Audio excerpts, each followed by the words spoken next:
Ever since I was really young, I've been watching and observing all of my brothers and sisters. And really, one of the most motivating things about my high school years is this banner up in the high school gym that we had. My sister Beth was up on that banner for having won a state championship.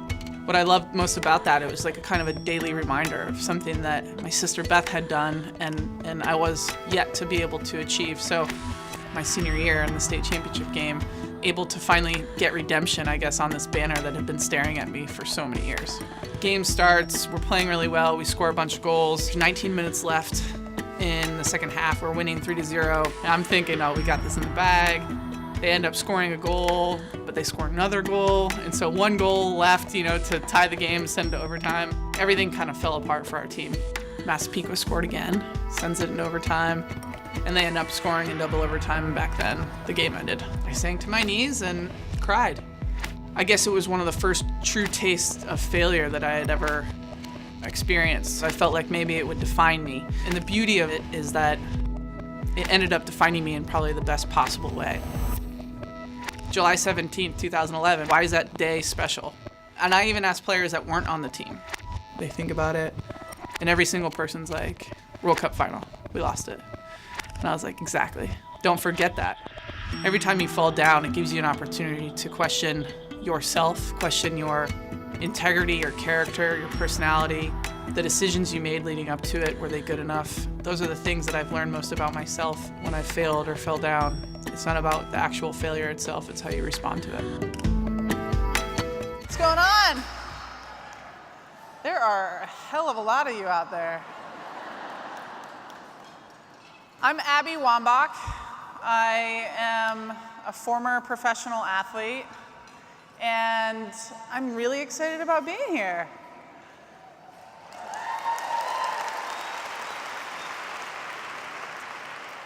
Some of you may know this, but I went to the University of Florida. I played for the Gators. Go Gators! Any Gator fans out there? And I don't know if you guys know what Title IX is, but when I became a Florida Gator, it was 1998, and our soccer team was only in existence for 4 years. And it's because the University of Florida Athletic Association had to become compliant because there's this law that was put into effect in 1972 called Title IX. Now, to go back a little bit, Title IX directly and indirectly affected my life, as I'm sure it did yours. Why? Why did they even start Title IX? I actually had this really cool opportunity to interview one of the women who started the whole process to get the law enacted and put into law in 1972. Her name was Dr. Bernice Sandler, called her Bunny. And it was really cool. I actually got to interview her. And so from my perspective, having had a team actually be created for our university to become compliant with this Title IX law,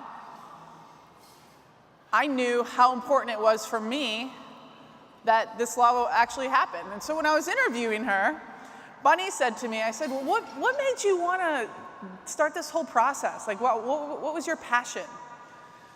She said, well, there was a bunch of us that wanted to become doctors. And I found that so interesting. Something that, in my mind, up until the time I interviewed her, which was like in February, in my mind, Title IX was only about sports. But it's not, and that's not actually why I even started. Women wanted to become doctors. They wanted to be educated. And what's amazing is, like, the most massive byproduct, positive byproduct in my mind, is that it took a massive effect in the sports world. Now think about that. I think about that all the time. This is so many years ago that women wanted to be educated. And then this great opportunity arose for women in sport.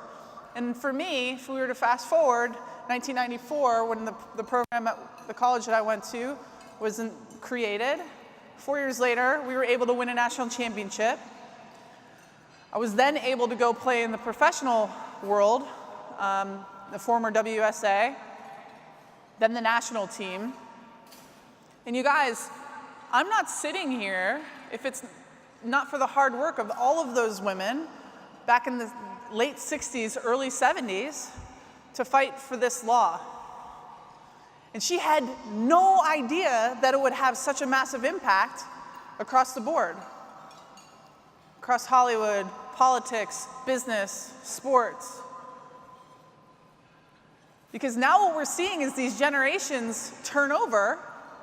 We're seeing these women turn over that were positively affected from all these other people's hard work. So the lesson here is that you might be working on something that you think is small. I mean, just a little bit ago, I was talking with the women backstage. 13 years ago, when this conference was started, they had like one little table. Like, think about that. That's 13 years later. You might be doing something that you think is irrelevant.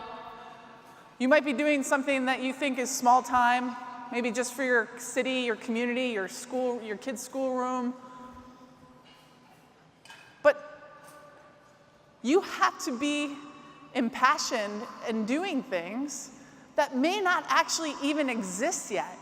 Because like what you're doing now might actually help you in a creation of what could be something in the future. I know that that was the case for me playing sports. I know when I was younger, there really wasn't an opportunity to play professional soccer. Surely, I mean, there wasn't even internet when I was really young.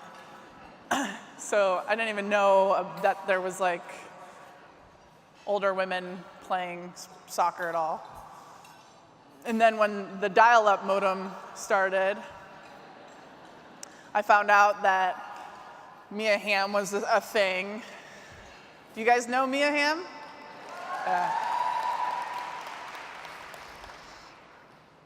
The other thing, too, that I think about when I try to impassion myself every day to get up and what am I going to do, what am I going to think about, what am I going to tackle, I think about all of those people that helped me achieve the success that I've gotten and the level of success that I've gotten to. And it's not just about all the women that empowered me to be my best self. You know, have you guys ever seen this t-shirt? It's Wild Feminist. I know, it's pretty awesome. But what's actually really cool about it is how many men have approached me and appreciated this t-shirt. Because you guys, even though this is a women's conference, the men out there need to be acknowledged. They need to be acknowledged, especially if you're here. So thank you for being here.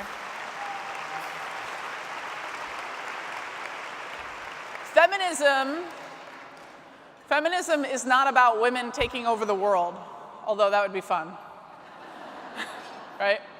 Feminism is just about having equal opportunity, equal rights. I feel like we're coming into a new realm, a new existence of humanity. I don't know if you guys can feel it, but with the potential of having a woman seated in the Oval Office,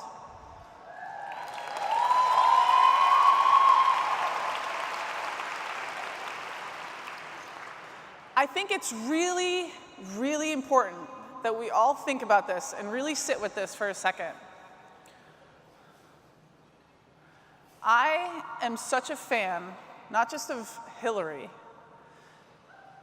but the symbolism that she offers me, and then the symbolism that she offers the younger generation. Think about that 12-year-old girl, right? Think about her the day that Hillary gets elected into office. Let's just think hypothetically here. Think about her going to school that next day.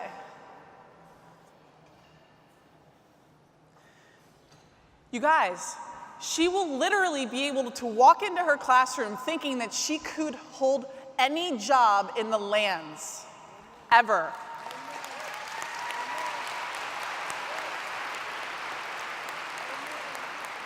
What I love more about this symbolism and this imagery and this mindset is thinking about that 12-year-old boy that sits next to her in that class.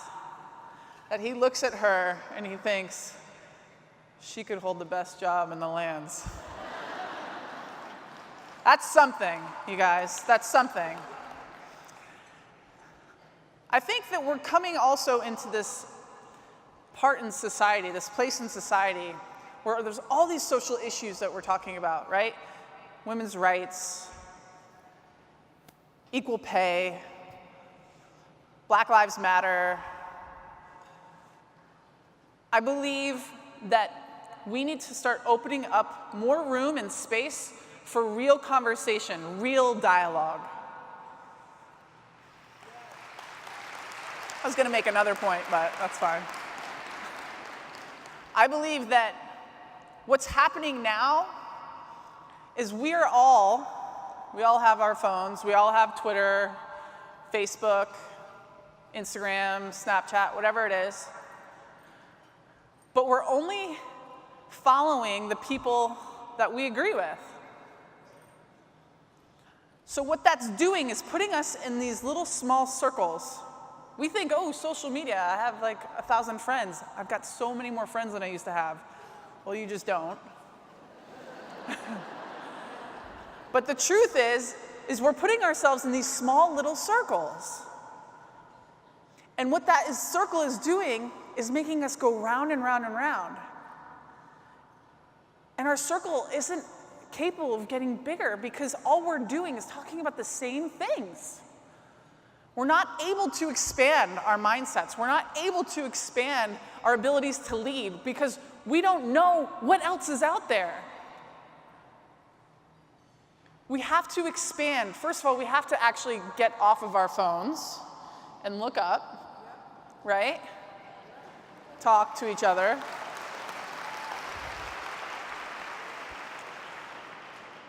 We have to engage each other in certain kinds of conversations.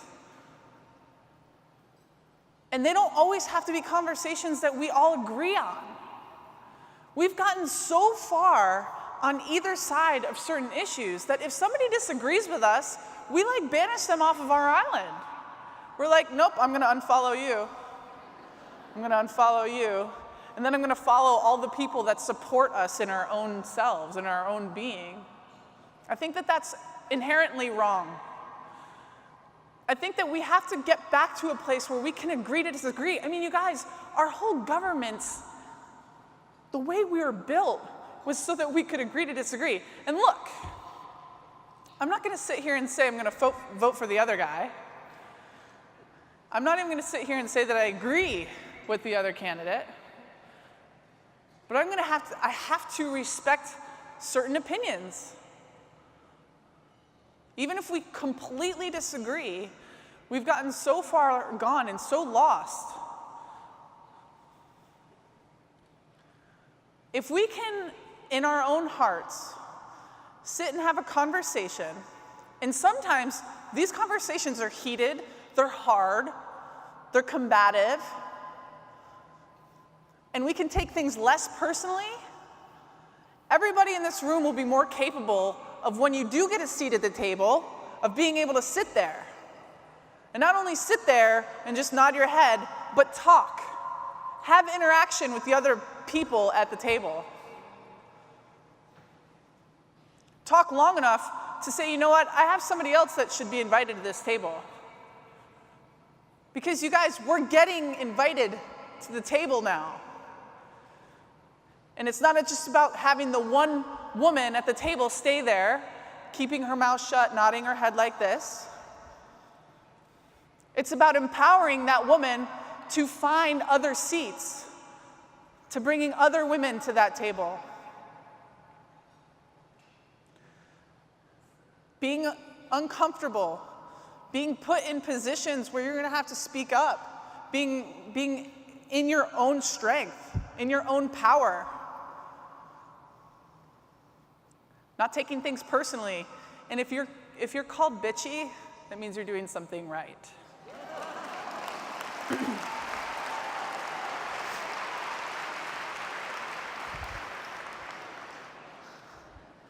I think you will find that the more you approach certain situations and meet people with your truth and integrity, that's where most people want to be met to begin with.